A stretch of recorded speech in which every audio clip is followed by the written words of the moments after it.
Hola clase. Today we are going to continue working with rational expressions and how to simplify them, and we're going to see what to do when we do have more than one. So in order to do that, you need to know a couple of things.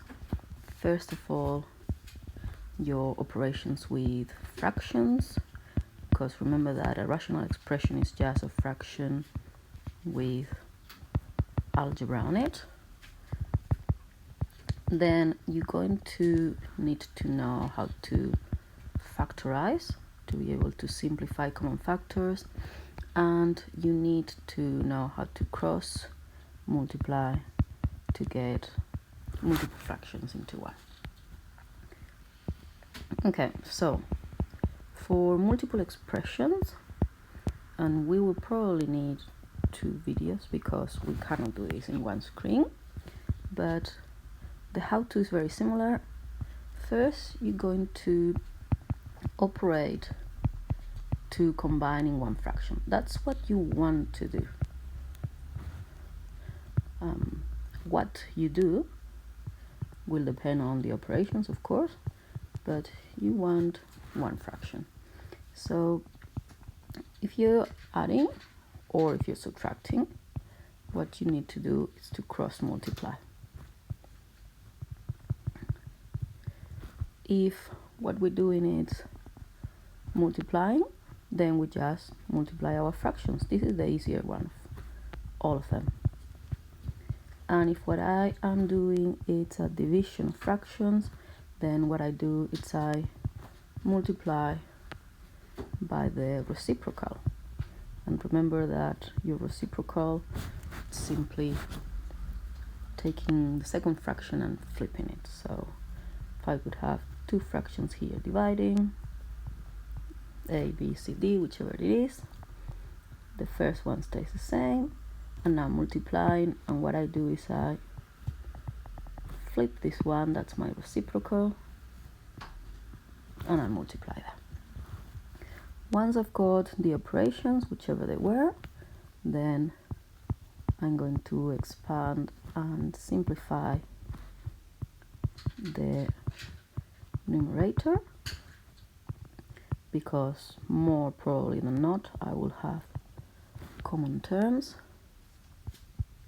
Then I'm going to factorize the numerator, so then I can simplify my common factors. So as you see, the second part is the same as we did in a previous video with one expression. It's just getting to the one expression.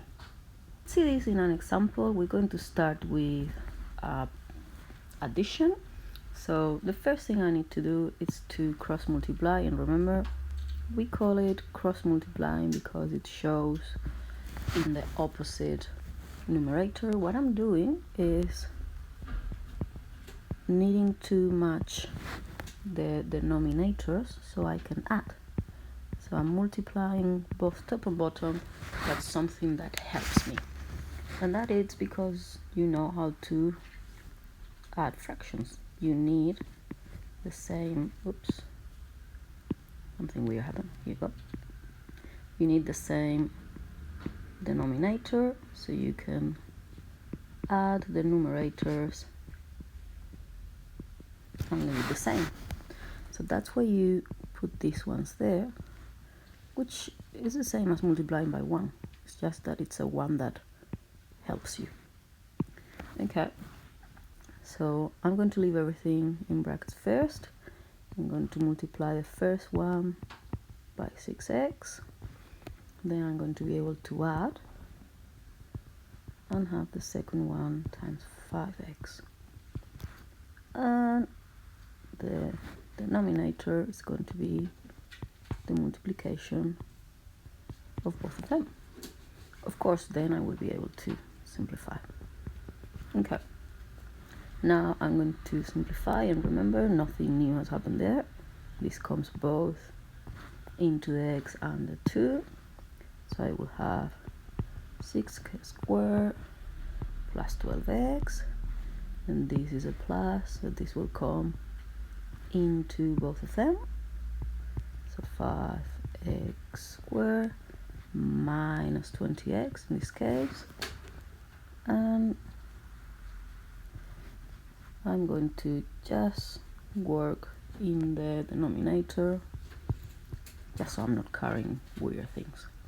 Okay, now I've got a lot of common terms. I've got squares in here, and I've got x's in here. Oops, keep on doing strange things.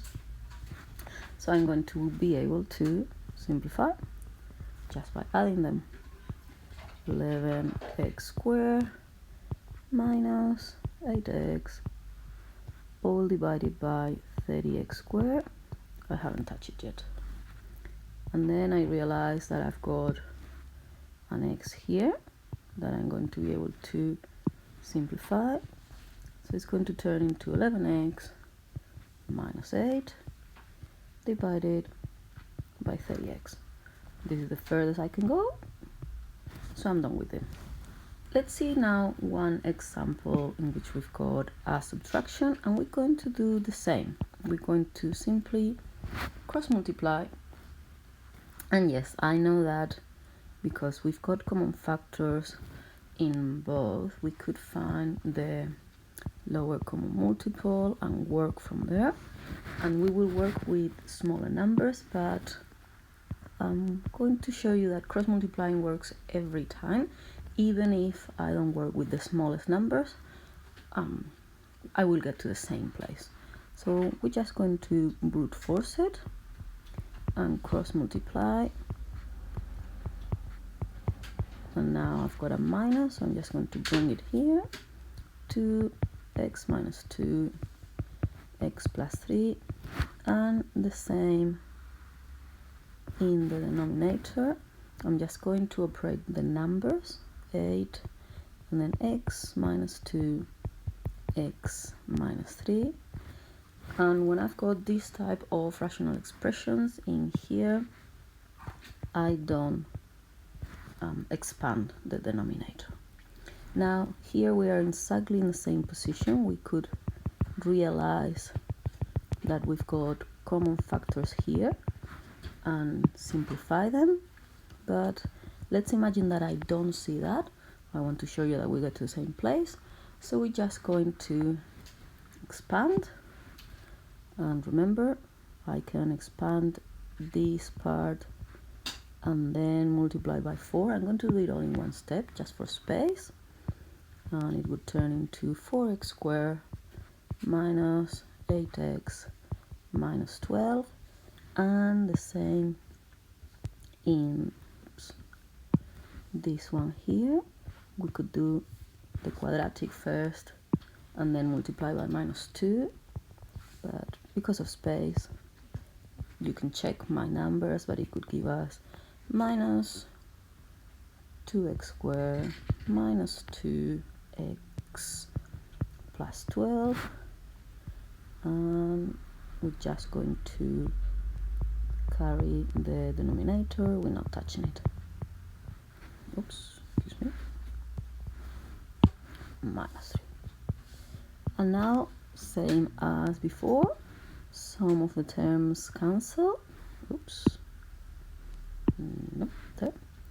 And some of them will be able to be combined. And we're going to be left with 2x squared minus 10x, and then in here the denominator, let's span that line, that we haven't touched. And now we can factorize this numerator. We've got a common 2x in there,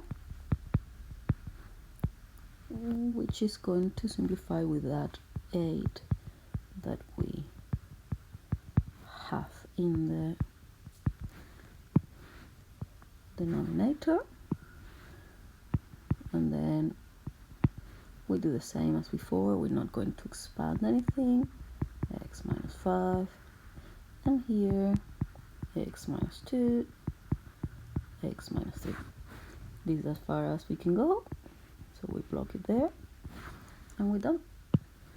Now we've got 2 more operations to go, but that it's going to be in the next video. We're going to see how to make a multiplication and a division.